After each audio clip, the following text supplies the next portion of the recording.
Ngumiti si nanay at nagsalita. Anak, napansin kong payat ka pa rin kaya naisip kong ipa-check up kita ng buo para matulungan kang lumakas. Sa ngayon, wala nang mas importante pa kaysa sa kalusugan mo. Ang tono ng pananalita niya ay halatang hindi ako pwedeng tumanggi. Pati si Bea Alonzo na nagmamaneho ay sumang-ayon at tumango. Ano pa nga bang masasabi ko? Dahan-dahan siyang nagsalita. Daniel, nag-aalala rin si Tita Cruz, nanay mo, sa kalusugan mo. Makinig ka na. Magpa-check up ka ng buo para mapanatag kaming lahat. Kasama ka ba sa lahat na yun? Bigla kong naitanong nang wala sa isip. Natahimik sandali ang loob ng sasakyan. Maya-maya, narinig ko ang mahinang tawa ni Bea. Kasama rin ako. Kaya Daniel, makinig ka na ha. Nang marinig kong kinakausap ako ni Bea na parang bata para magpa-check up. Nagsimulang mamula ang pisngi ko. Sa likod ng kotse, nagkatinginan at nagngitian sina nanay at kuya, Enrique Hill. Puno ng kasiyahan ang mga mukha. Hindi pa nakontento si Enrique. Tinukso pa ako. Nako, ang dami na naming sinabi. Hindi pala uubra sa isang salita lang ni Bea. Nakakainggit naman. Hindi naman ako tatanggi eh. Hindi naman sa hindi ako pupunta. Huwag kang ang magsalita ng kung ano-ano. Kuya, tinaasan ako ng kilay ni kuya. Tapos lumingon siya kay Bea na nagmamaneho. Bea, narinig mo ba yun? Hindi raw dahil sa'yo kaya pumayag ang kapatid ko ha. Ngumiti si Bea at nagsalita. Sige, sa susunod, pagbubutihin ko pa. Nagkakasundo silang dalawa sa pang-aasar. Kaya nanahimik na lang ako. Dinala nila ako sa pribadong ospital na pag-aari ng pamilyang Cruz. Dahil ospital namin ito, hindi na kailangang pumila. Pagdating doon, pwede nang magsimula agad ang check-up. Kaya lang, hindi ko inaasahan na sa unang procedure pa lang ay nagkaaberya na. Ang unang item ay blood extraction. Pero sa kasamaang palad, masyadong maliit ang ugat ko. Ilang beses nang tinusok ng nurse. Pero hindi niya mahanap ang tamang ugat. Naawa ng husto sina Nanay Cruz at Enrique na nanonood sa gilid. Medyo mainitan ang ulo ni kuya. Nang makitang hindi na naman tumama ang tusok ng nurse. Medyo hindi na siya natuwa. Marunong ka bang tumusok? Ginagawa mo bang praktisan yang kapatid ko? Ang batang nurse ay pinagpapawisan na rin sa kaba. Nahirapan siyang makapasok dito. Ayaw niyang mawalan ng trabaho dahil lang dito. Nakita ko ang pag-aalala sa mata ng nurse kaya mahina akong nagsalita. Kuya, okay lang. Problema ko to. Masyadong maliit ang ugat ko. Nang makita ni kuya na nagsalita na ang kapatid niya, hindi na niya masisi pa ang nurse. Ang nurse naman ay lalong kinabahan. Kaya lalo siyang hindi makatama. Tiningnan niya ang isang braso ko na ilang beses na niyang natusok. Wala nang halos mapaglagyan pa ng karayom. Halos maiyak na siya. Biglang narinig kong nagsalita si Bea sa tabi. Ako na. Napatingin ang lahat kay Bea. Nakita nilang seryoso na siyang nagdi-disinfect ng kamay niya at ng karayom. Nagtataka ko siyang tiningnan. Bea, kaya mo ba? Baka mas mabuting ipaubaya na lang sa professional. Baka hindi. Hindi ko pa natatapos ang sasabihin ko. Nakita ko ng bihasang-bihasa si Bea na hawak ang na-disinfect na karayom. Tiningnan muna niyang mabuti ang ugat sa loob ng braso ko. Tapos ay tumpak na itinurok ang karayom. Hindi ko inaasahan. Nagtagumpay si Bea sa unang subok pa lang. Medyo natulala rin ako. Tulala kong tiningnan si Bea na kalmadong tinatanggal ang gloves. Nag-aral ka ba ng medisina? Umiling si Bea. Magaan ang tono ng boses. Mukha kasing simple lang. Isang linyang parang sampal sa mukha nung nurse. Napapiksi ang gilid ng labi ni Enrique. Medyo mayabang pakinggan ang linyang iyon. Pero may karapatan si Bea na sabihin ito. Tingnan mo nga kung gaano katumpak ang pagtusok niya kanina. Hawak ko ng isang kamay ang bulak sa braso ko. Parang may mga bituin na kumikislap sa mga mata ko. Bea, ang galing mo. Ngumiti si Bea. Gusto ko lang na mabawasan ang tusok na mararanasan mo. Umiling ako. Nagpapahiwatig na hindi masakit. Pagkatapos malagpasan ng unang pagsubok sa blood extraction. Naging mas maayos na ang mga sumunod na check-up. Ang ganda talaga kapag sa sarili mong ospital. Natapos ang buong serye ng check-up sa loob lang ng mahigit 2 oras. Nagpumilit sina nanay at kuya na manatili sa ospital para hintayin ang resulta. Ako naman, dahil hindi kumain bago kunan ng dugo, dinala ako ni Bea sa isang malapit na homestyle restaurant. Na-curious akong nagtanong, itong restaurant ba na to? Negosyo nyo rin.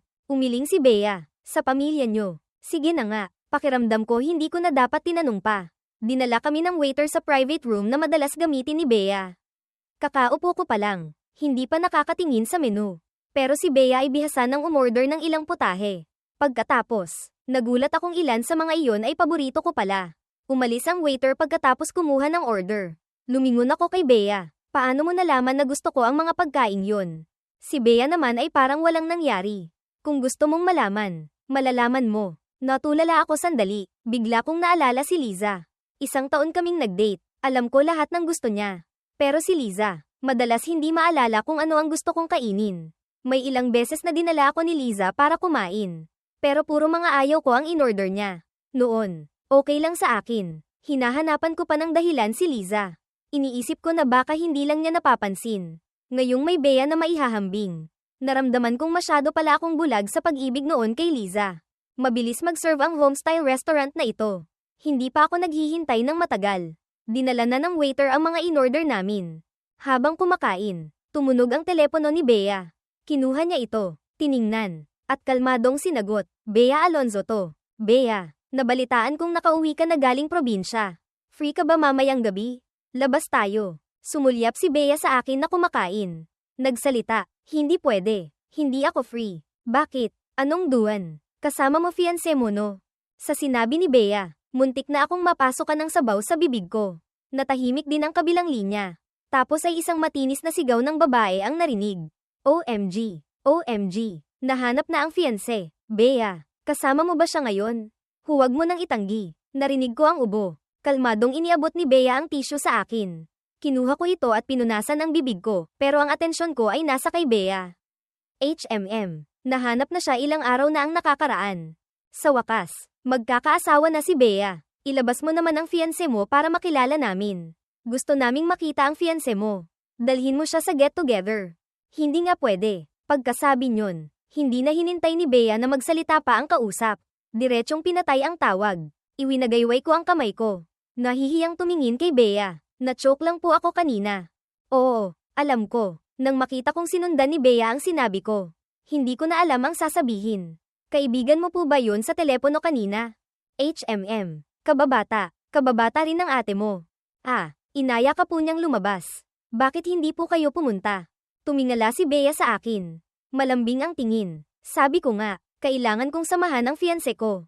Namula ang pisngi ko. Kalmadong tumango si Bea. Sige, sabihin na nating ako na lang ang nagpipilit sa'yo." Naramdaman kong ang imahe ni Bea na malamig ay gumuho na sa paningin ko. Ito pa ba ang babaeng unang beses kong makita ilang araw na ang nakakaraan? Na nakaupo sa likod ng Maybach. Malamig at elegante. Pagkatapos kumain, bumalik kami sa pribadong ospital. Nakuha na rin ni nanay ang resulta ng buong check-up ko. Ayon sa report, maayos ang lahat sa katawan ko. Medyo anemic lang at malnourished. Bukod doon, medyo mahina ang katawan. Pero hindi naman malaking problema. Nang makita ni nanay ang resulta, nabunutan na rin siya ng tinik sa dibdib. Hinayla niya si kuya at nagsimula ng magplano kung paano ako matutulungan ng nutritionist na palakasin ang katawan ko. Pag-uwi namin sa bahay, gabi na rin. Pagod ako buong araw. Dumiretso ako sa kama at natulog hanggang kinaumagahan. Kinabukasan pagkatapos lumabas ang resulta ng check-up, ipinadala na ng nutritionist ng pamilyang Cruz ang meal plan kay Nanay Cruz. Kasama nito ang isang fitness plan na ginawa base sa kondisyon ng katawan ko. Tamang pagkain kasama ng ehersisyo. Naniniwala silang lalakas din agad ang katawan ko. Alam kong lahat ng ito ay pag-aalala ng pamilya ko para sa akin. Hindi rin ako tumanggi. Araw-araw, seryoso akong nag-eehersisyo ayon sa schedule. Sa unang araw ng pagjogging ko sa umaga, nakita ko si Bea na naghahanda ring tumakbo. Nang makita niya ako sa gate, hindi siya nagulat. Sabay tayo. Kapag kasama si Bea, pakiramdam ko, hindi na masyadong mahirap tanggapin ang pagtakbo sa umaga. Pagkatapos naming magjogging, pagpasok ko pa lang ng bahay, narinig ko na ang reklamo ni na kuya at ate, Catherine Bernardo, mula sa sala. Nag-aaway sila kung sino ang sasama sa akin magjogging bukas. Bilang resulta, si nanay sa tabi ay kalmadong umiinom ng kape. Isang salita lang ang direktang pumutol sa pag-asa nila. "Kung majay gising kayo ng kasing aga ni Bea." Hindi ako tatutol. Narinig ito. Nagkatinginan sina kuya at ate. Lihim silang yumuko na parang mga talunan. Pareho na silang may sariling karera ngayon. Nitong mga nakaraan, dahil kara-rating ko lang, medyo maluwag ang schedule nila. Kapag bumalik na sila sa trabaho, ang paggising ng maaga ay parang pahirap. Kaya hindi talaga sila pwedeng gumising ng maaga araw-araw. Paano pa ang sasama sa kapatid nila magjogging? Iniisip pa lang nila na tuwing umaga, ang kapatid nila ay kasama si Bea na sweet na nagjo-jogging. Naiinggit na sila ng husto. Sino ba naman ang kayang mag-asikaso ng maraming trabaho tapos matutulog pa rin ng maaga at gigising ng maaga? Si Bea. Kaya niya. Sino ba naman ang kayang kahit gabing-gabi na natapos magtrabaho? Gigising pa rin sa umaga para mag-jogging. Kaya sa madaling salita, masasabi lang ng magkapatid na Cruz na hindi sila makakalaban. Talagang hindi. Isang iglap lang. Isang buwan na pala akong dinala pabalik sa pamilyang Cruz. Sa loob ng isang buwan, naka-adapt na ako sa buhay sa pamilyang Cruz. Malaki rin ang pinagbago ko. Ang meal plan na ginawa ng nutritionist kasama ang professional fitness plan. Dagdag pa ang iba't ibang pampalusog mula sa pamilyang Cruz. Kitang-kita ang paglakas ng katawan ko. Sa hapagkainan, ipinahayag ni tatay na oras na para opisyal akong ipakilala sa lahat. Alam ng lahat sa alta sosyedad na ang bunsong anak na lalaki ng pamilyang Cruz ay dinukot hindi nagtagal pagkatapos ipanganak. 20 taon. Gumastos ng maraming tao at pera ang pamilyang Cruz pero hindi nila natagpuan ang anak na nawawala. Ngayong nahanap na ako ng pamilyang Cruz. Matagal nang gustong ipaalam ni na tatay at nanay ang balita. Tumango ako. Tatay, nanay, kayo po ang magdesisyon. Susunod lang po ako. Nang marinig nilang pumayag akong magdaos ng party. Tuwang-tuwa ang buong pamilya. Puno ng excitement at kasabikan ng kanilang mga mata. Ang party ay itinakda sa gabi. 7 araw mula ngayon. Sa ballroom ng pinakamarangyang hotel sa Ciudad A ang Emperador Hotel. Excited akong hinailan ni nanay at ate papunta sa high-end mall para pumili ng suit. Pero nakasalubong namin ang dati kong kaklase sa high school. Si Marco, dating TIN Tata. Ang mga suit dito, kaya mo bang bilhin? Mahirap, ang bungad niya. Dito, kahit alin dyan, mahigit 100,000 ang presyo. May mas mahal pa, 100,000, milyon pa nga. Kung masira mo, mababayaran mo ba? Hindi pa nakontento si Marco. Napunta ang tingin niya sa sales staff. Hindi ba kayo namimili ng customer sa tindahan nyo? Huwag niyong papasukin kung sino-sino lang. Paano kung masira niya ang damit dito? Mababayaran ba niya? Natigilan ang sales staff sa sinabi niya. Akala ni Marco, dahil hindi kami umiimik ng sales staff. Natakot na kami sa sinabi niya. Lumaki ang ulo niya. Napunta ang tingin niya sa suit na hawak ng sales staff. Nagningning ang mga mata niya. At diretsong hinablat ito. Mabilis akong kumilos at nahawakan ko rin ang suit. Nakita ni Marco na inaagaw ko ito kaya lalo niyang hinailan ng malakas. Natakot ang sales staff na nanonood sa gilid. Narinig ang isang tunog ng pagkapunit. Ang suit ay direktang napunit sa gitna. Unang nag-akusa si Marco. Itinuro si Daniel at sinabi sa sales staff. Nakita mo, siya ang nakasira ng suit. Pabayaran mo sa kanya. Pagkasabi niyon, akma siyang aalis. Humakbang ako ng ilang beses at hinawakan ang braso ni Marco. Sabay nating nasira. Sa tingin mo makakaalis ka? Hindi makapaniwala ang mukha ni Marco. Narinig ni nanay at ate ang sigawan at lumapit. Tiningnan ni Marco si nanay at ate mula ulo hanggang paa. Nang makitang walang malaking brand logo sa damit nila, agad na naging mapanghamak ang itsura niya. Daniel, bakit hindi ko alam na may nanay ka pala? Akala ko ba ampon ka lang na pinulot ng lola mo? Pagkasabi niyon, tiningnan pa ni Marco si Nanay Cruz mula ulo hanggang paa nang may pangmamaliit. Mukhang mahirap din ang nanay mo. Bagay nga kayo. Unti-unting nanlamig ang mga mata ko. 2 salita ni Marco ang direktang tumama sa 2 pinakasensitibong punto ko, una si Lola. Pangalawa ang tunay kong nanay. Sumugod ako at sinuntok si Marco sa mukha.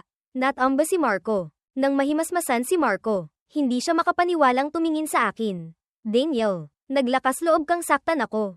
Dinaganan ko siya at sinuntok pa ng 2 beses. Sa gilid, nakanganga si nanay at ate. Dumating ang mga security guard para awatin kami. Saka lang ako medyo nahimasmasan. Inalo ako ni nanay. Okay lang, anak. Lumapit si ate, Catherine, at sinampal si Marco. Kapatid ko, sinaktan mo. Si Marco, na nasuntok ko na kanina.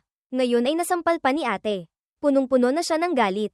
Siyempre, hindi na maganda ang tono ng pananalita niya. Sinaktan ko siya. Ano ngayon? Nung high school, lagi ko siyang binubuli. Ni hindi yan makapalag. Nang marinig ang pag-amin ni Marco na binubuli niya ako noong high school.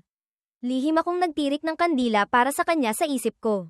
Matapang kang ang umamin. Nanlamig ang itsura ni nanay at ate. Si ate, na nag-aral ng self-defense mula bata, ay sumugod at sinipa si Marco sa katawan. Tumalsik si Marco, malakas na tumama sa pader. At agad na napangiwi sa sakit. Naging sobrang lamig ng mukha ni ate. Ang aura niya sa paligid ay halos makapagyelo. Nawala na ang imahe ng mabait at malambing na ate sa harap ko. HMMPH. Kinalaban mo ang pamilyang Cruz. Tapos hindi mo pa alam. Sinong nagbigay sa'yo ng lakas ng loob na bulihin ang kapatid ni Catherine Bernardo? Akmang magmumura pa sana si Marco. Pero nang marinig niya ang Cruz at Catherine Bernardo, agad siyang natigilan.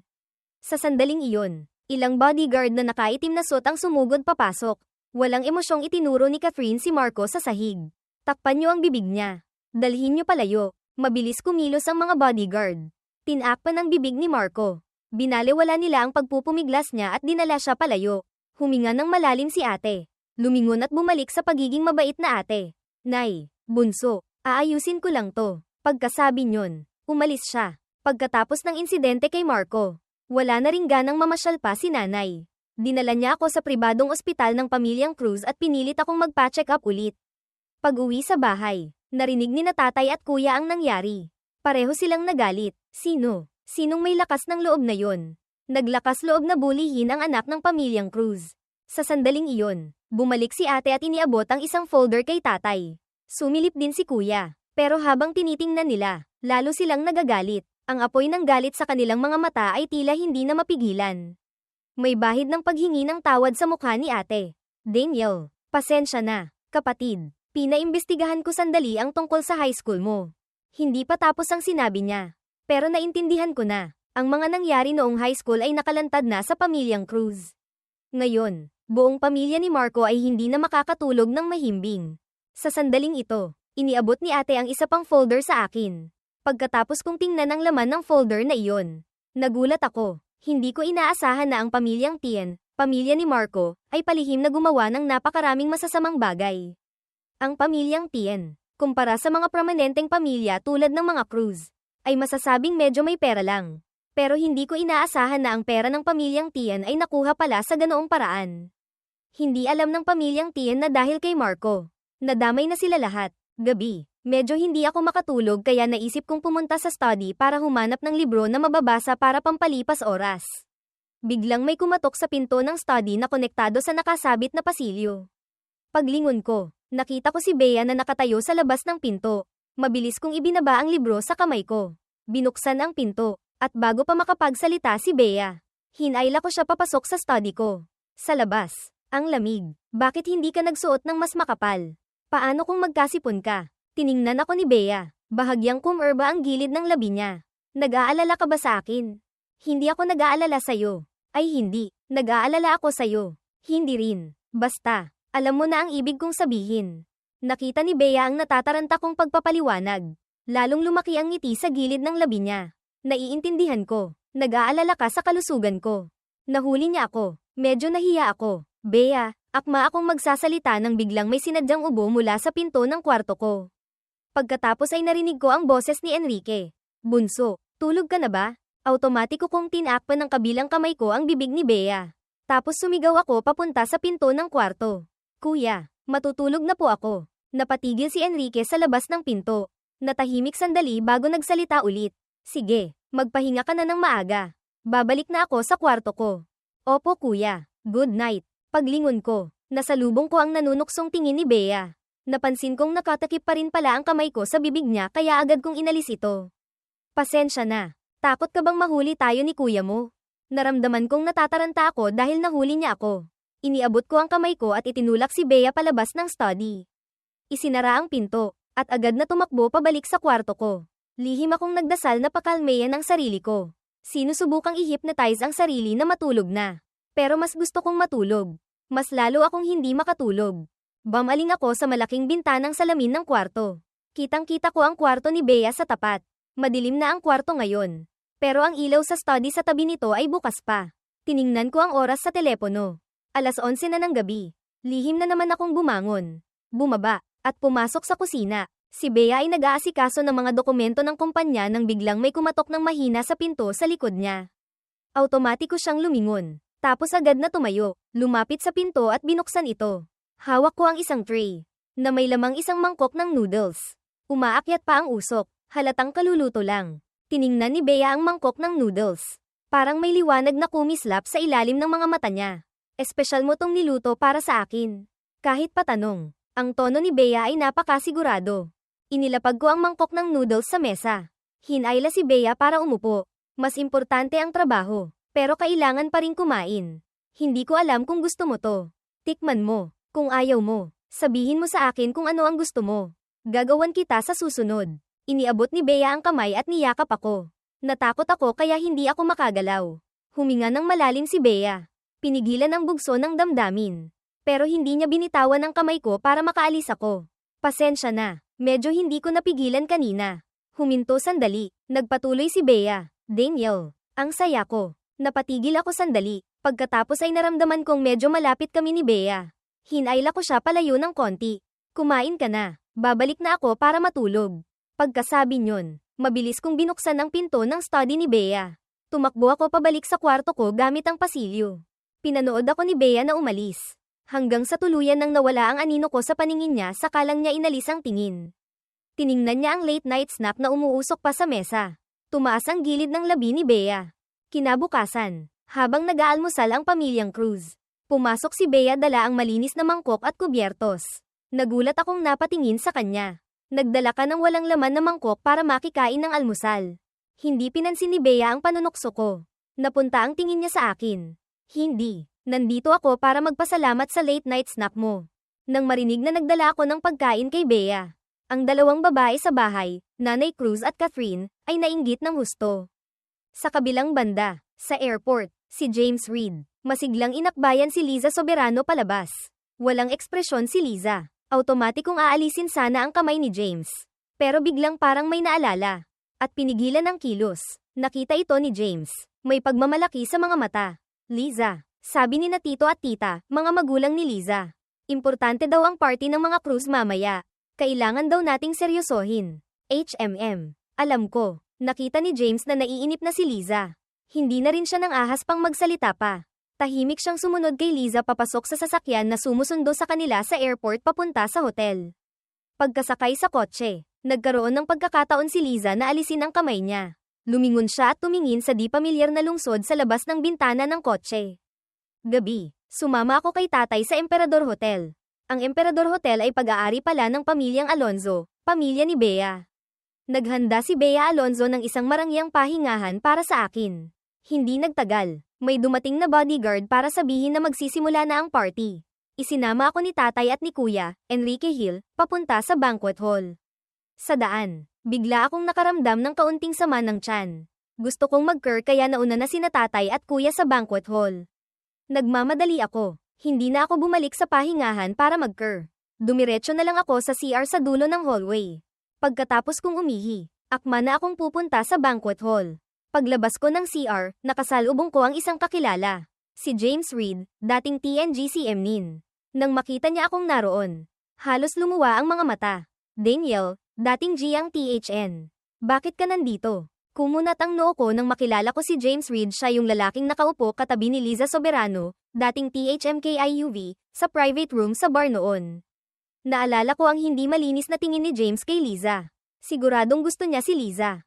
Mahina akong nagsabi ng, "Excuse me, ayoko nang makipag-away pa kay James dito." Malabo kong naramdaman na kung nandito si James. Siguradong darating din si Liza. Ayokong makita ang dalawang malas na tao. Nakita ni James na aalis na ako. Diretsyong hamarang siya sa harap ko. Napansin ni James na ang suot kong suot ay isang high-end custom-made. Yung tipong hindi mabibili kahit may pera ka. Agad naramdaman ni James na siguradong nakahanap na ako ng sugar mommy. Daniel, hindi ko inaasahan. Mahigit isang buwan lang tayong hindi nagkita. Nakahanap ka na pala ng ganito kay amang sponsor. Mukhang hindi naman masama ang trato sa'yo ng sponsor mo ah. Unti-unting nanlamig ang mga mata ko. Mas mabuti pang manahimik ka na lang. Hindi ko pa nasasabi ang salitang, tabi, malakas na akong itinulak ni James. Hindi ako nakatayo ng maayos. Diretsyong natamba ako sa sahig. Agad na dumihan ang puti kong suit. Galit kong tiningnan si James. Pero wala akong balak na maantala pa ang lakad ko ngayon dahil sa ganitong klaseng tao. Kaya akma ko siyang lalagpasan para umalis. Pag-angat ko ng ulo, nagtama ang mga mata namin ni Liza Soberano na hindi ko alam kung kailan pa lumitaw doon. Tiningnan ako ni Liza. Hindi maitago ang tuwa sa kanyang mga mata. Daniel, sa wakas, nahanap na rin kita. Malamig kong inalis ang tingin ko sa kanya. Nagkakamali ka ng tao. Hindi ako ang Daniel na sinasabi mo. Pagkasabi nyon, akma akong dadaan sa tabi ni Liza. Pero sa sandaling magkasali si kami, malakas na hinawakan ni Liza ang kamay ko. Hindi, Daniel. Hindi ako pwedeng magkamali. Ikaw ang Daniel ko. Nang makita ko ang itsura ni Liza na puno pa rin ng pagmamahal. Naramdaman ko lang ay pandidiri at pagkasuklem. Malakas kong binawi ang kamay ko mula kay Liza. Si James naman ay nakatitig lang sa papalayo kong anyo. Daniel, gusto mo pa ring landiin si Liza? Papatayin kita. Pagkasabi nyon, sumugod si James para suntukin ako. Mabilis akong umiwas. Kung hindi mo gagamitin yung mata mo, ipamigay mo na lang. Saan mo nakitang nilalandi ko si Liza? Kung gusto mo siya, kunin mo. Wala akong pakialam. Ang gusto ko lang, lumayo kayong dalawa sa akin. Natigilan si Liza sa sunod-sunod kong sinabi. Hindi makapaniwalang nakatingin sa akin. May hindi maipaliwanag na emosyon sa kanyang mga mata. Daniel, huwag mo akong tawaging Daniel. Liza, wala na tayong relasyon. Huwag mo akong tawaging ganyan. Nandidiri ako. Nasaktan si Liza sa matinding pagkasuklem sa mga mata ko. Napaatras siya ng 2 hakbang. Nangangatog. Hindi ko pinansin si Liza. Tumingin ako kay James nang may galit. Alagaan mong mabuti ang babae mo. Ay nako, hindi ako kumakain ng tira-tira. Habang tulala sina James at Liza. Umalis ako. Pagliko ko sa kanto, diretsong bumangga ako sa isang mainit na yakap. Naamoy ko ang pamilyar na bango. Yumuko ako at nagtama ang mga mata namin ni Bea Alonzo. Bea, bakit ka nandito? Yumuko si Bea at tiningnan ang damit ko. Nadumihan. Madilim at hindi maintindihan ang tingin ni Bea. Hinailan niya ako papunta sa pahingahan. Dahil nadumihan ang damit ko, napilitan akong magpalit ng isa pang suit na inihanda ni nanay at ate, Catherine Bernardo, para sa akin. Isang mas kapansin-pansing suit. Naghintay si Bea sa labas. Paglabas ko, diretsyong napunta ang tingin ni Bea sa akin. Namula ang pisngi niya. Pinuri ako. Ang gwapo. Unang beses kong magsuot ng ganitong damit kaya medyo hindi rin ako sanay. Inakbayan ako ni Bea, at sabay kaming lumabas ng pahingahan. Lumitaw kami sa banquet hall sa ilalim ng atensyon ng lahat. Ang mga tao sa loob at ang spotlight ay sabay na tumutok sa amin. Sa sandaling tumama ang spotlight, medyo kinabahan ako. Mahinang nagsalita si Bea. Huwag kang kabahan. Isipin mo lang na mga repolyo't labanos sila. Ang pag-alo ni Bea ay talagang nakabawas sa kaba ko. Sa paglitaw ko, opisyal na ring nagsimula ang party. Ang unang sayaw ay para sa amin ni Bea. Agad na namatay ang mga ilaw sa banquet hall. Isang spotlight na lang sa gitna ang natira. Gumawa ako ng maginoong kilos kay Bea. Dahan-daang ipinatong ni Bea ang kamay niya sa palad ko. Hinawakan ko ang kamay ni Bea. Dinala niya ako papunta sa ilalim ng spotlight. Tumugtog ang malamyos na musika. Si Bea, na para bang ilang beses nang nagpraktis, ay marahang ipinatong ang kamay sa balikat ko. Habang ang kamay ko naman ay yamakap sa kanyang balingkinitang baywang. Nang matulala ako, dinala na ako ni Bea para magsimulang sumayaw. Mabilis kong nasabayan ang ritmo ni Bea. Magkasabay kaming sumayaw ng elegante sa gitna ng malaking banquet hall. Habang sumasayaw, unti-unti kong nakalimutan ang mga bisita sa paligid. Si Bea na lang ang nasa paningin ko. Perpekto ang aming pagsasama. Nagtapos ang huling galaw ng perpekto. Agad na umalingaw-ngaw sa banquet hall ang malakas na palakpakan. Nagkatinginan kami ni Bea, ngumiti, at yumuko para magpasalamat sa mga bisita sa paligid. Muling sumindi ang mga ilaw sa banquet hall. Kinuha ni Tatay Cruz, ang mikropono mula sa host. Ang layunin ng party ngayong gabi ay para ipaalam sa lahat na ang bunsong anak ng pamilyang Cruz ay nakabalik na. Malambing akong tiningnan ni Tatay Cruz. Lumapit ako at tumayo sa tabi niya. Si Daniel ang nawawalang anak naming pamilyang Cruz. Simula ngayon, opisyal na siyang babalik sa pamilyang Cruz.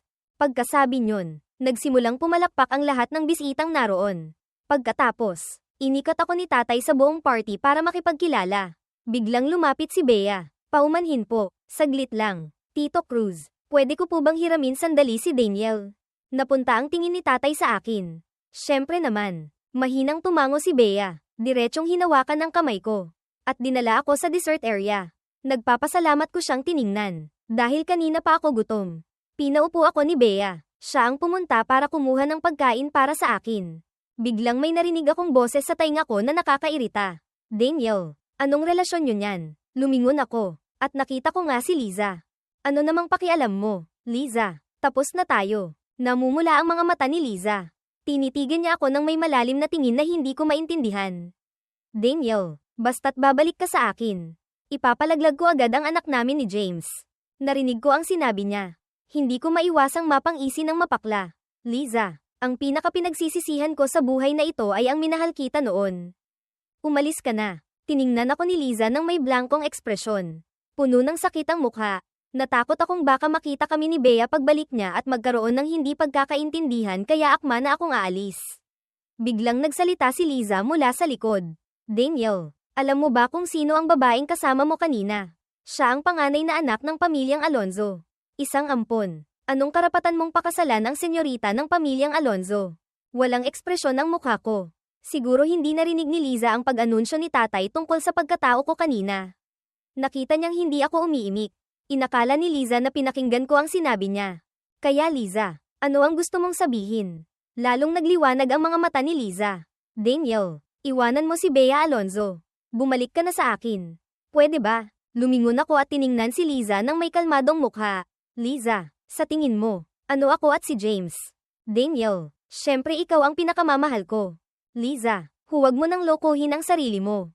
Mula simula, hindi mo naman ako itinuring na importante. Unti-unting nawala ang liwanag sa mga mata ni Liza. Daniel, anong ibig mong sabihin? Kalmado ang tono ko. Walang ekspresyon ang mukha ko. Sinabi mong gusto mo akong subukan kaya ka nakipag-date sa akin. Pero seryoso ka ba talaga sa relasyong ito? Nakikita mo lang ang mga ibinigay mo sa akin.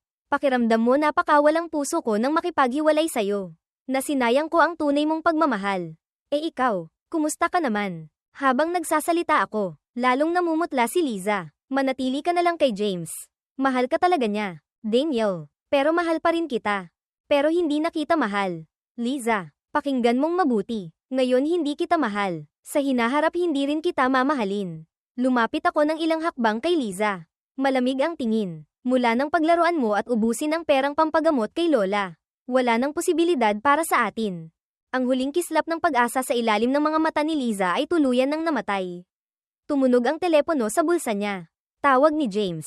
Ako naman ay umalis na sa pwesto ko kanina. Papunta kay Bea na pabalik-dala ang cake. Tumingala si Bea. Tahimik na sinulyapan ang lugar kung saan nakatayo si Liza kanina. Bakit ka lumabas? Malabo kong sinabi. Gusto mong kumain. Hindi maganda ang hangin doon. Lipat tayo ng ibang pwesto.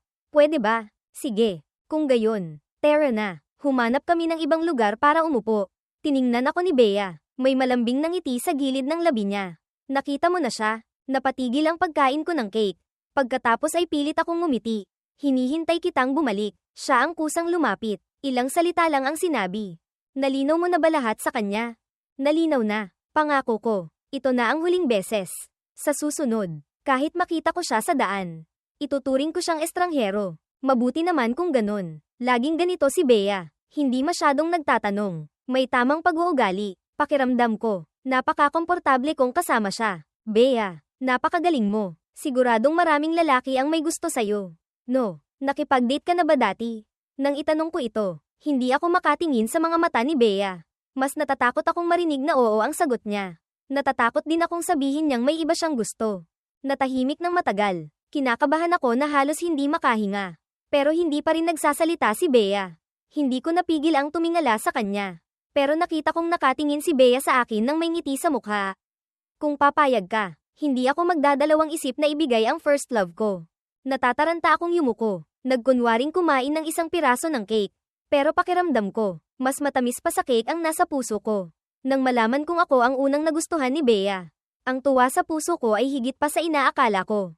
Hindi ko malinaw na sinabing pumapayag akong makasama si Bea. Hindi rin nagtanong pa si Bea. Nagkakaintindihan kami. Napaka-compatible. Pagkatapos ng party na iyon, hindi ko na ulit nakita si Liza. Hindi ko na rin nakita si James. Mula nang isa publiko ang pagkatao ko sa alta sosyedad. Sunod-sunod ang mga imbitasyon sa akin para lumabas. Pero pagkatapos lumabas ng 2 beses, ayoko nang lumabas pa. Ngayong araw, umuwi sina tatay at mga kapatid ko galing trabaho. Sakto namang lumabas ako galing kusina. Tay, mga kapatid, nakauwi na po kayo. Maghugas na po kayo ng kamay. Kain na tayo. Nang marinig ni tatay na ako mismo ang nagluto. Tuwang-tuwa siya na hindi malaman ang gagawin. Umupo ang lahat at tiningnan ang mesang puno ng masasarap na pagkain. Hindi nawala ang ngiti sa gilid ng kanilang mga labi. Inabutan ko sila ng mga pagkaing gusto nila. Unti-unti, napansin din nila ang kakaiba kong sigla. Ibinaba ni nanay ang kubyertos. May malambing na ngiti sa mukha. Daniel, anak, may gusto ka bang sabihin sa amin? Nang sabihin ito ni Nanay Cruz, ibinaba na rin ng 3 pa ang kanilang mga kubyertos. Puno ng kuryosidad na tumingin sa akin. Natigilan ako. Dahan-dahan ding ibinaba ang kubyertos ko. Halata po ba? Sabay-sabay na tumango ang 4 na miyembro ng pamilya. Nakita kong nahuli na ang maliit kong sikreto kaya napilitan akong umamin. Tay, Nay, Kuya, Ate, gusto ko po sanang pag-usapan natin ang isang bagay. Nang makita ang seryoso kong mukha, hindi maiwasang magseryoso rin ang 4 na miyembro ng pamilyang Cruz. Gusto ko po sanang lumabas para magtrabaho. Pwede po ba? Pagkasabi ko nito, naging sobrang tahimik ng dining room na maririnig mo ang pagbagsak ng karayom. Maya-maya, biglang huminga ng maluwag si tatay. Akala ko naman kung ano na ang sasabihin mo. Gusto mo lang palang magtrabaho. Walang problema, Daniel. Bukas. Hindi po, tay. Ayoko pong pumasok sa kumpanya natin. Natigilan si Tatay Cruz. Kung gayon, ang ibig mong sabihin, gusto mong umasa sa sarili mo. Magsimula sa pinakamababang posisyon. Pagkasabi nito, nagkatinginan sandali ang 4 na miyembro ng pamilyang Cruz. Medyo natahimik sila. Nag-isip sandali si Tatay Cruz. Dahan-daang nagsalita, Daniel, anak, ayaw mong pumasok sa kumpanya namin ni kuya mo. Kung gayon, ganito na lang, hahanap si tatay ng ibang kumpanya. Doon ka na lang pumasok agad. Sa tingin mo, okay ba yon? Alam ko ang mabuting intensyon ni Tatay Cruz. Pero magalang ko pa ring tinanggihan. Alam kong ayaw nilang makita akong nahihirapan magsimula sa mababang posisyon. Pero alam ko rin ang kakayahan ko. Gusto kong umunlad. Gusto kong maging mas mahusay na bersyon ng sarili ko kaya naisip kong umalis sa kumpanya ng pamilyang Cruz. Biglang iniba ni tatay ang usapan. Daniel, pumunta ka na lang sa kumpanya ni Bea para magtrabaho.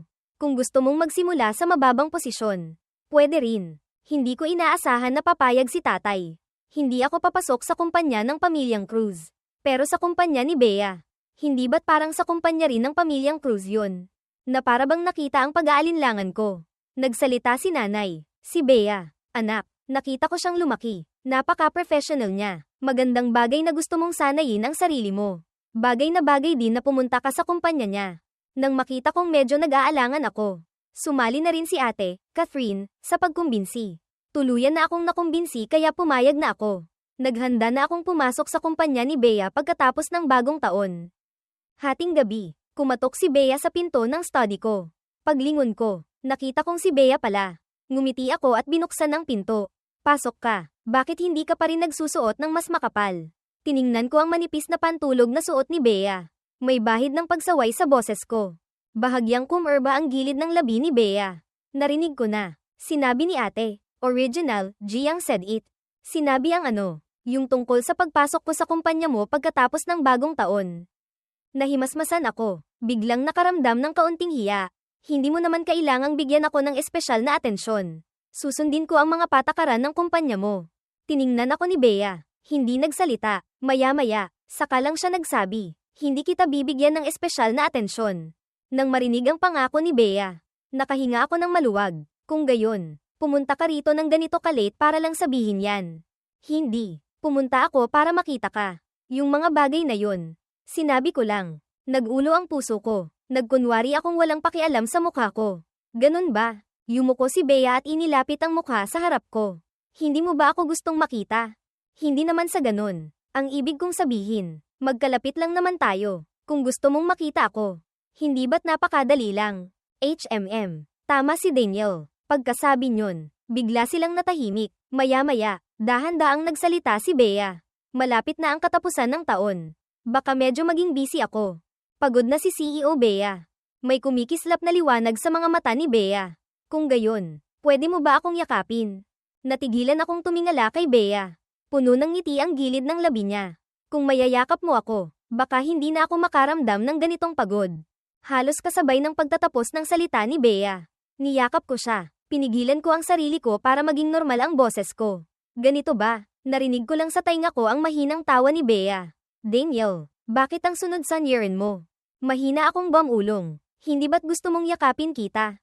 Oo nga, ako ang humiling. Hindi na pinahaba ni Bea ang usapan tungkol dito. Iniba niya ang usapan. Pagkatapos nitong busy season, mag-hot spring tayo. Nang marinig ko ang hot spring, agad na nagningning ang mga mata ko. Nakita ni Bea ang umaasa kong itsura. Bahagyang kumerba ang gilid ng labi niya. Pagkatapos ay parang may naalala si Bea. Yung kapatid kong lalaki, uuwi na galing abroad sa mga susunod na araw. Gusto ka raw niyang makilala. Alam kong may kapatid na lalaki si Bea na nag-aaral sa ibang bansa. Nang marinig kong gusto niya akong makilala, bigla akong nakaramdam ng kaunting kaba. Yung kapatid mo, baka hindi niya ako magustuhan. Dapat ba akong maghanda ng regalo para sa pagkikita namin? Natatawang tiningnan ako ni Bea. Hindi kailangang maghanda ng espesyal. Bakit naman hindi pwede? Kapatid ko yun. Hindi ba dapat lang na maging kaibigan mo siya?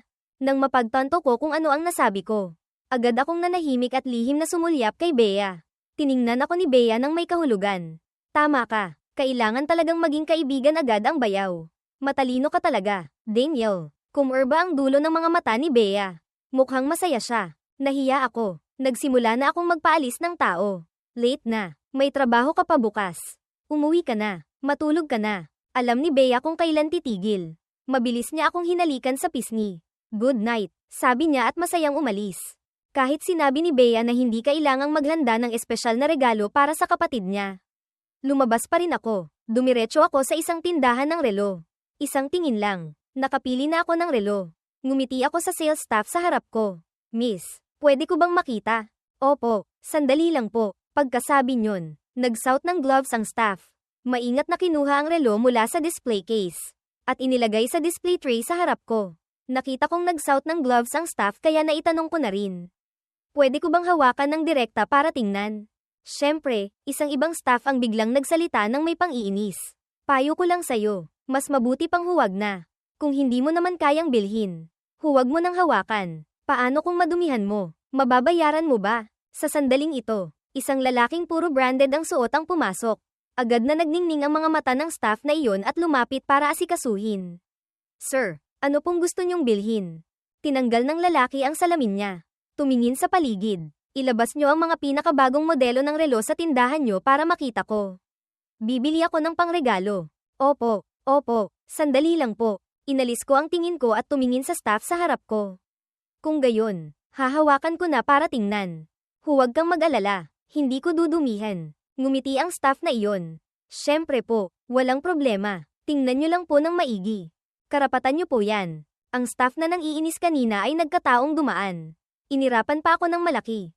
Hindi ko siya pinansin. Nagsimula akong seryosong tingnan ang relo sa kamay ko. Maganda talaga ang relo. Maganda rin ang kalidad. Magandang regalo nga ito. Habang tinitingnan ko ang relo, ang lalaking pumasok kanina, biglang napunta ang tingin sa relong hawak ko. Nagningning ang mga mata niya pero hindi pa siya nakakapagsalita. Ang staff na umaasikaso sa kanya kanina ay biglang mabilis na lumapit sa akin. Hinablat ang relo mula sa kamay ko. Medyo nainis ako. Lumamig din ang tono ko. Anong ginagawa mo? Ang staff na iyon, na may ngiting nanunuyo, ay iniabot ang relo sa harap ng lalaki. Sir, ito po ang relong gusto nyo. Si Joshua Alonzo, dating Bakdoti, Biz brother, ay halatang natigilan din. Nang mahimasmasan, kumunat ang noo niya. Sinabi ko na bang gusto ko ang relong yan? Pagkasabi nito, agad na natahimik ang tindahan. Hindi inaasahan ng staff na iyon na hindi siya nagtagumpay sa panunuyo. Napahiya pa siya. Kanina po kasi, nakita ko kayong tinitingnan ito ng ilang beses. Akala ko po, akala mo ano, tiningnan ko nga ang relong yan ng ilang beses. Pero hindi ibig sabihin gusto ko na. Bukod pa roon, hindi mo ba nakikitang tinitingnan yan ng ginoong yun? Hindi mo ba alam kung sino ang nauna? Ang kilos ni Joshua ay talagang nakakagulat sa akin. Akala ko makakatagpo ako ng pangalawang Marco. Hindi ko inaasahan na ganito pala ang sasabihin ni Joshua. Lumapit si Joshua sa tabi ko. Ginoo, pasensya na po. Ang unang impresyon ko kay Joshua ay napakaganda. Iwinagayway ko ang kamay ko. Nagpapahiwatig na okay lang. Muling nagsalita si Joshua. Ginoo, medyo nagustuhan ko po talaga ang relong ito. Hindi ko po alam kung pwede nyo pong ipaubaya sa akin. Bibilhin ko po sana para iregalo sa future brother-in-law ko.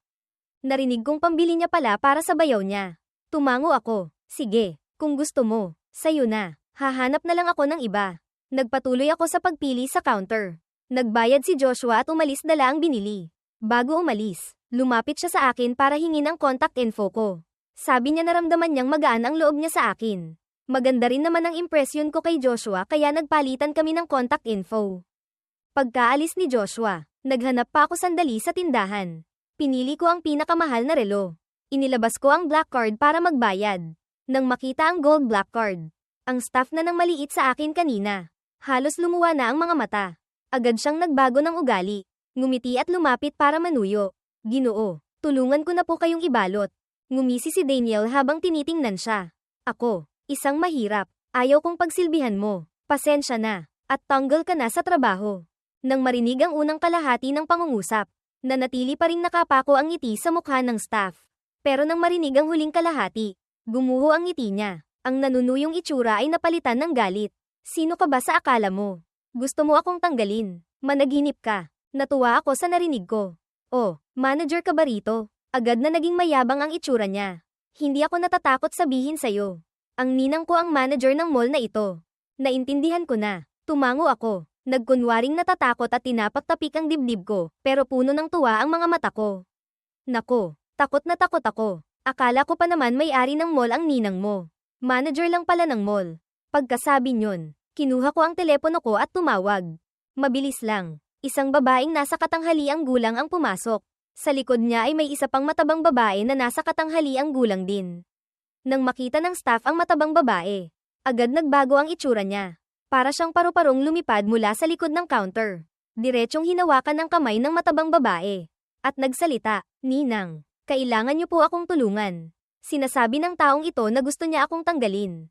Ang matabang babae na tinawag na ninang ay pinagpapawisan na ngayon. Gustong-gusto na niyang itakwil ang lalaking ito. Napunta ang tingin ko sa kabilang babaeng nasa katanghaliang gulang. Manager. Agad lumapit ang babaeng iyon sa tabi ko. Sir Daniel, ano po ang maipaglilingkod ko? Nang makita kong gaano kagalang ang mall manager sa akin, lalong dumami ang malamig na pawis sa noo ng matabang babae. Ngumisi si Daniel habang tinitingnan ng babaeng nasa katanghaliang gulang. Manager, sa tingin ko, para sa imahe ng mall, hindi ba dapat tanggalin ang ganitong klaseng empleyado? Tumingin ako sa matabang babae at sa staff na nakatayo sa gilid. Sa sandaling ito, hindi na nakapagtimpi pa ang matabang babae. Itinulak niya palayo ang staff. Puno ng ngiti ang mukhang lumapit sa harap ko. Sir Daniel, kung gusto niyong tanggalin ang empleyadong ito, sige po, pero pwede niyo po ba akong patawarin?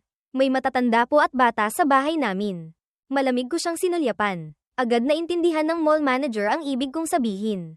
Lumingon siya sa staff. Malamig ang boses. Tanggal ka na. Kinuha ko ang nakabalot na relo at umalis. Ang mall manager mismo ang naghatid sa akin sa pinto.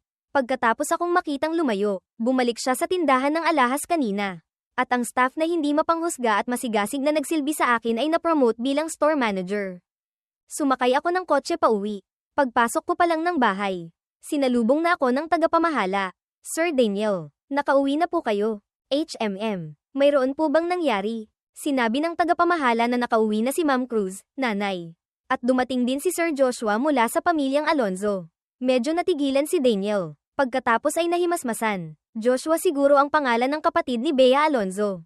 Tiningnan ko ang paper bag na may lamang relo sa kamay ko. Bigla akong nakaramdam ng kaunting pananabik sa pagkikita namin ni Joshua. Hindi pa ako nakakapasok sa pinto. Narinig ko na ang tawanan at kwentuhan mula sa sala. Bukod dito, dumating din pala ang nanay ni Bea. Binilisan ko ang paglakad papasok ng sala. Nay, nakauwi na po ako. Narinig ito. Sabay-sabay na lumingon ang ilang taong nakaupo sa sala. Nakita ko rin si Joshua Alonzo sa sofa sa sala. Ikaw pala. Tumayo si Joshua Alonzo mula sa sofa. Ikaw pala ang bunsong anak ni Tita Cruz, nanay mo. Yung nawala ng mahigit 20 taon. Tumango ako. Biglang iniabot ni Joshua ang kamay at hinawakan ang kamay ko. Ikaw pala ang future brother-in-law ko. Sayang. Iniisip ko pa naman kung paano ipapakilala itong gwapong dekalidad na lalaki sa ate ko. Si Daniel, dating Giang THN, ay nailang sa pagiging masigasig ni Joshua. Sakto namang hinayla ni Bea Alonzo si Joshua palayo. Joshua, tinatakot mo siya. Hinayla ako ni Bea sa tabi niya.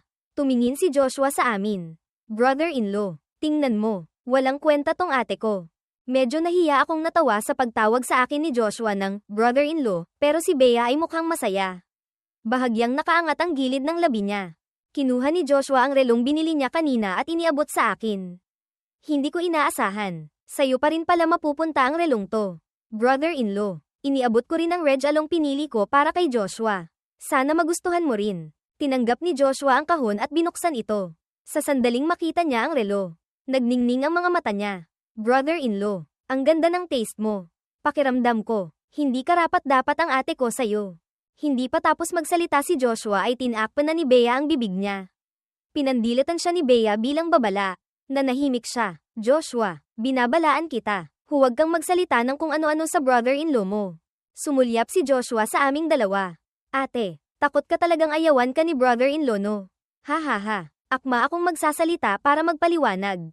Si Joshua naman ay may itsurang. Nako, huwag ka nang magpaliwanag. Tiningnan kami na parang alam na niya ang lahat.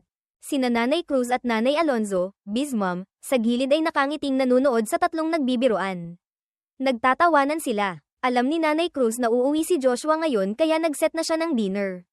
Magkakasama ang dalawang pamilya ngayong gabi para kumain.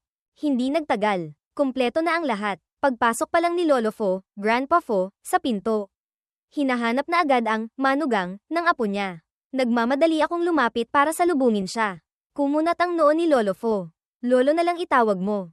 Anong Lolo Fo pa? Medyo nahiya ako pero masunurin pa ring tumawag ng Lolo na ikinatuwa ng gusto ni Lolo Fo. Masaya at maingay na kumain ng magkasama ang dalawang pamilya. Kumuha si Joshua ng isang pirasong lobster at akmang ilalagay sa mangkok ko pero pinigilan siya ni Bea. Daniel, allergic sa seafood. Hindi siya pwedeng kumain yan. Nang marinig ni Joshua na allergic si Daniel sa seafood, agad niyang binawi ang chopsticks. Sorry, Daniel. Hindi ko alam. Natigilan si Daniel. Mabilis na nagsalita. Okay lang. Hindi mo naman alam. Nagulat din sina tatay at nanay. Hindi nila inaasahan na alam ni Bea na allergic ako sa seafood. Nalaman lang nila ito dahil minsan akong nagsabi noong kumakain kami ng seafood. Nang patapos na ang pagkain, nabanggit ni Bea ang tungkol sa pagpunta sa Hot Spring Resort pagkatapos ng bagong taon. Matanda na si Lolo Fo. Ayaw nang lumabas kaya hindi siya sasama. Hindi naman mapanatag ang mag-asawang Alonzo, Biz parents, naiwan si Lolo mag-isa sa bahay kaya hindi rin sila sasama. Sina tatay at nanay, Cruz, ay wala ring planong sumama. Sa huli, ang mga kabataan lang ng dalawang pamilya ang pupunta. Nang marinig na pupunta sa hot spring, naging sobrang excited si Joshua. Matagal na raw siyang hindi nakakapag-hot spring. Nang gabing iyon, nagstay si Joshua sa bahay namin. Habang nakahiga sa kama, tinanong niya si Daniel. Ano sa tingin mo si ate? Hindi ko inaasahan na ganito kadirekta si Joshua. Seryoso rin akong nag-isip. Ang ate mo ay napakabuting tao. Maganda. Maganda ang pamilya. Maganda ang ugali. Sigurado ka bang si ate Bea ang tinutukoy mo? Oo, siya nga. Bakit? Bahagyang pumiksi ang gilid ng labi ni Joshua. Siya lang ang may magandang ugali. Bakit parang hindi ko alam yun bilang kapatid niya? Wala. Tuloy mo lang. Daniel. Ipinagpatuloy ko ang pagsasabi ng pananaw ko tungkol kay Bea. Hindi nagtagal. Naalala ko na ang buong proseso ng pagkakakilala namin. Pagkatapos makinig, nagkaroon ng bagong pagkaunawa si Joshua tungkol sa ate niya. Pagkatapos, ikinwento rin sa akin ni Joshua ang tungkol kay Bea. Mula kay Joshua, nakilala ko ang ibang Bea Alonzo.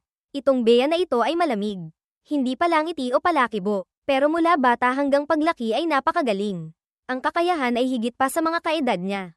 Hindi kailanman umasa si Bea sa pamilyang Alonzo sa likod niya, kundi sa sarili niya. Ang mga narating ni Bea ngayon ay dahil sa sarili niyang pagsisikap. Pagkatapos kong marinig, naramdaman ko lang na napakagaling talaga ni Bea. Halos hindi ko mapigilan ang paghanga sa mga mata ko. Malapit na ang bisperas ng bagong taon, Joshua. Naging abala ang mga katulong ng pamilyang Cruz at Alonzo sa paglilinis at pamimili.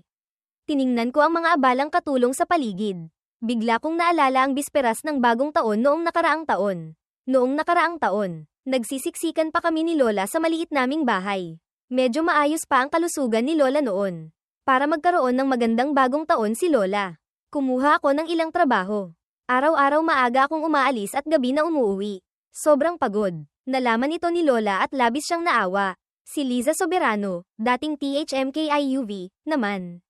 Dahil nagtatrabaho ako at walang oras para sa kanya. Nagalit pa siya minsan. Naalala ko ang mga bagay na iyon. Noong bisperas, binilhan ko si Lola ng bagong damit. Nang matanggap ni Lola ang bagong damit, kahit sinasabi niyang nag-aaksaya ako ng pera, hindi maitago ang ngiti sa mukha niya. Sa pag-iisip na wala na si Lola, medyo nalungkot pa rin ako. Hindi ko inaasahan. Sa loob lang ng isang taon, napakaraming nangyari. Wala na si Lola. Naghiwalay na rin kami ni Liza. Nahanap ko pa ang tunay kong mga magulang. Dinala ako pabalik sa pamilyang Cruz. Nagkaroon ako ng mga magulang at kapatid na nagmamahal sa akin. At si Bea Alonzo. Sa pag-iisip kay Bea, may bahid ng pagkadismaya sa mga mata ko. Noong una, sinabi ni Bea na pagkatapos nitong busy season, magkakaroon na siya ng oras Pero ilang araw bago ang bisperas ng bagong taon, biglang nagkaroon ng business trip ang kumpanya. Kailangang si Bea mismo ang pumunta.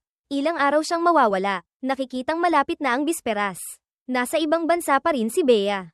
Hindi pa makakauwi. Gabi ng bisperas ng bagong taon. Muling nagtipon ang pamilyang Alonzo at Cruz.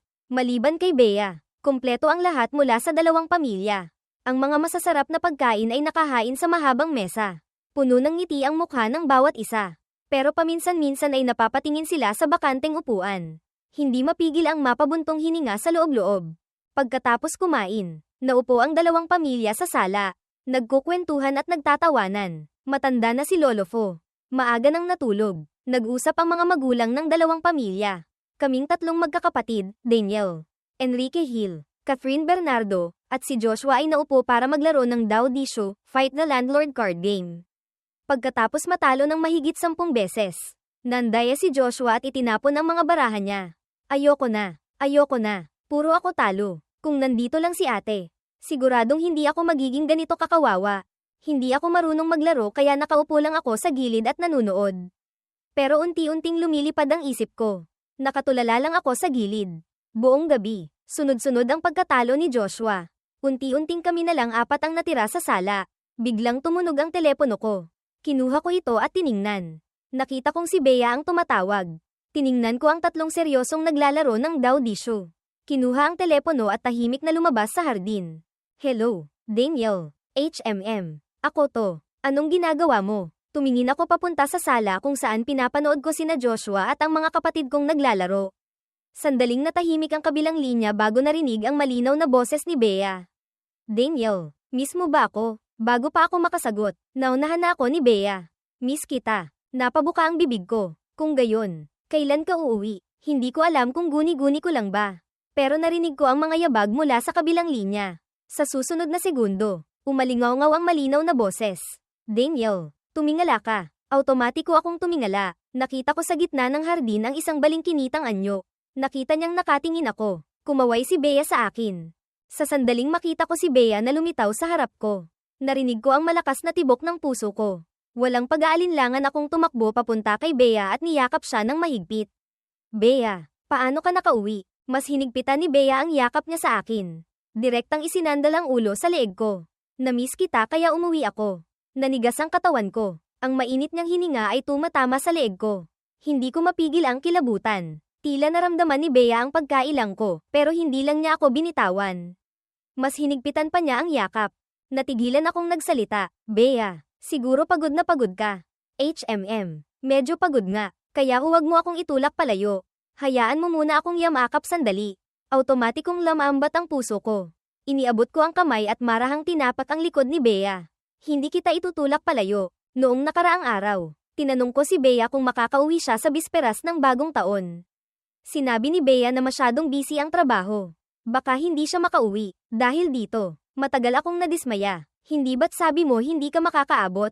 Paano ka biglang nakauwi? Hindi ko man lang namalayan na nang sabihin ko ito. Ang tono ko ay may bahid ng panunumbat. Mahinang tumawa si Bea. Ayokong malungkot ang Daniel ko kaya mabilis kong tinapos ang trabaho at nagmadaling umuwi. Napatigil ako. Akmang sasabihing hindi ako nalungkot. Pero walang salitang lumabas sa bibig ko. Masaya ka bang makita ko? Narinig ko ang kasiguraduhan at pagyayabang sa boses ni Bea. Gusto ko sanang magmatigas at sabihing hindi ako masaya. Pero ang tatlong salitang iyon ay umikot lang sa bibig ko at nilunok ko pabalik. Medyo lang. Kumunat ang noo ni Bea. Medyo lang pala. Hindi ko na rin alam kung gaano kami katagal nagkayakap sa hardin. Hanggang sa naramdaman kong malamig na. Automatikong nanginig ang katawan ko. Saka lang napansin ni Bea. Hindi pala ako nakasuot ng jacket nang tumakbo ako palabas. Hinawakan ako ni Bea sa kamay papasok ng sala. Agad lumapit si Joshua. Isinuksok ang hawak niyang baraha sa kamay ng ate niya. Ate, iligtas mo ako. Talo na ako buong gabi. Tulungan mo ako. Kumunat ang noo ni Catherine Bernardo. Ano? Naglaro sila ng 2 round. Kalmadong tumawa si Bea. Inilapag ang jacket sa sofa. Sige, shuffle ulit. Hindi ako marunong maglaro kaya tumabi na lang ako kay Joshua para manood. Tama nga ang isang sinabi ni Joshua, kung nandyan si Bea. Hindi siya matatalo ng ganito kagrabe buong gabi. Nang si Bea na ang humalili kay Joshua.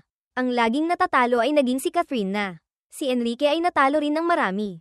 Pero kumpara sa kanya, Mas malala pa rin ang pagkatalo ni Catherine. Si Joshua, natalo buong gabi. Sa wakas ay nakabawi dahil sa ate niya. Puno ng pagyayabang ang mukha. Tiningnan ko ang oras. Hindi ko alam kung gaano katagal. 58 minuto pasado alas 11 na pala. Biglang lumapit si Bea sa tabi ko. Gusto mong manood ng fireworks? Nagningning ang mga mata ko. Bahagyang kumerba ang gilid ng labi ni Bea. Hinawakan niya ako sa kamay papunta sa flower garden. Hating gabi, tahimik sa labas. 5 kaming nakatayo sa hardin.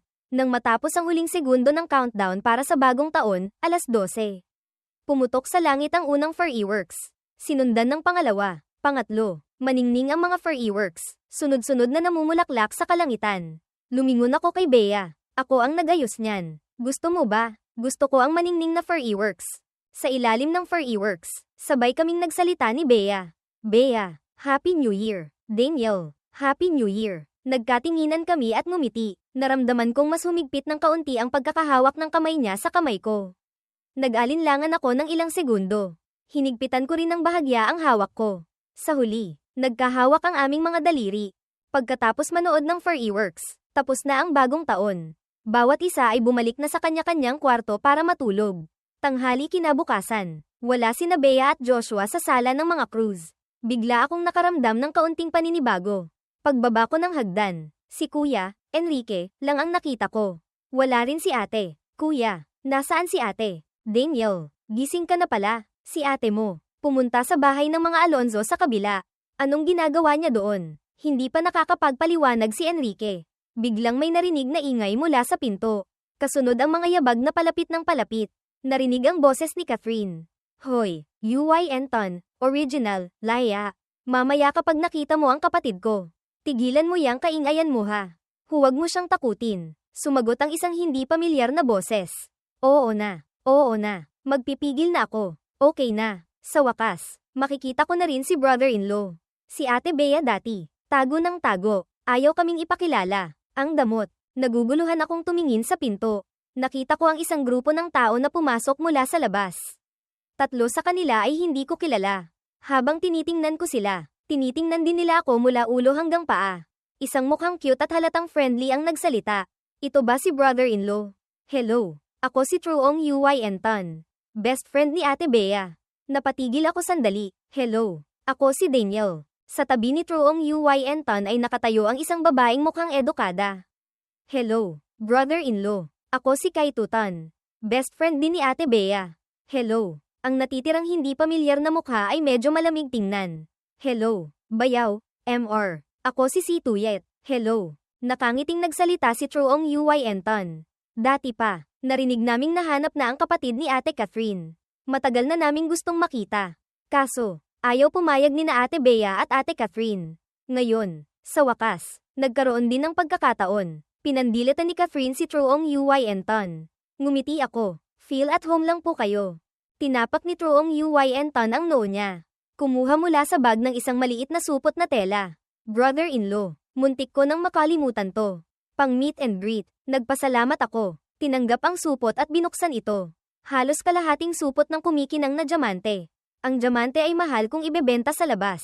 Ngayon, may hawak akong halos kalahating supot. Hindi ko maintindihan ang mundo ng mayayaman. Pagkatapos magbigay ng regalo ni Truong UY Anton, nagbigay din sina Kai Tutan at si Tuyet.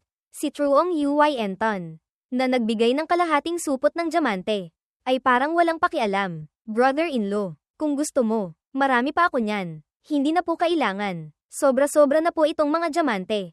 Hindi ko na magagamit lahat. May bahid ng panghihinayang sa mukha ni Truong UY Anton. Pero mabilis siyang nagsalita ulit. Brother-in-law, gusto mo ba ng gintong kabayo? NGA Vang. Mayroon din ako niyan. Hinampes ni Catherine ang batok ni Truong UY Anton. Wala ba kaming pera para bumili niyan? Tumawa lang si Truong UY Anton. Hinimas ang batok. Hindi naman nagalit. Gusto ko lang namang mag-iwan ng magandang impresyon kay brother-in-law. Diba? Makalipas ang 2 araw, nag-empake lang ako ng 2 set ng damit at sumama kina kuya at ate papunta sa resort. Pagkasakay pa lang ni Bea sa kotse, kinuha na agad niya ang laptop para magtrabaho. Lihim kong pinagmasdan si Bea sa tapat. Kahit holiday, kailangan pa ring magtrabaho. Talagang ang hindi madaling maging CEO ng malaking kumpanya. Tumakbo ang sasakyan ng mahigit 1 oras. Sa wakas ay huminto ito sa harap ng isang napakarangyang hot spring resort. Pagbaba ko pa lang ng sasakyan, nagulat ako sa nagniningning na gintong itsura ng resort. Sumunod ako sa kanila papasok sa lobby ng resort. Ang disenyo sa loob ay tulad din sa labas. Bawat sulok ay sumisigaw ng salitang, mayaman. Isang lalaking nasa katanghaliang gulang na nakasot ang lumapit para ihatid kami sa private elevator. Pagdating sa ikawalong palapag, pagdating sa private room, naroon na sa loob sina Kai Tutan, Truong Uy Enton, at si Tuyet. Pagkatapos ng maikling pahinga, excited na akong hinayla nina Joshua at Enrique papunta sa private hot spring area. Ito ang unang beses kong makaranas ng hot spring. Komportable akong sumandal sa gilid ng pool. Sa tabi nito ay ang private hot spring area para sa mga babae. Pinaghihiwalay ito ng pader na mas mataas sa 2 metro. Sapat ang privacy pero naririnig pa rin ang mga galaw sa kabila. Pagkatapos kong maligo, lumabas ako ng pool. Kasabay noon, lumabas din si Bea mula sa pambabaeng bathing area. Nagkita kami sa hallway. Tapos ka na rin maligo. Tahimik na inalis ni Bea ang tingin. Pabalik ka na ba sa kwarto? Magpapalit lang ako ng damit. Sakto, pabalik na rin ako. Sabay na tayo. Magkatabing naglakad ang dalawa sa hallway. Biglang may narinig na nagmamadaling mga yabag mula sa likod. Lumingon si Bea. Iniabot ang kamay at hinayla ako piakap. Isang babae ang nagmamadaling dumaan. Bigla akong nahila piakap sa kanya. Ang isang kamay ko ay hindi sinasadyang napunta sa dibdib niya. Ramdam ko ang init ng balat ni Bea. Ang puso sa ilalim ng palad ko ay malakas na tumitibok.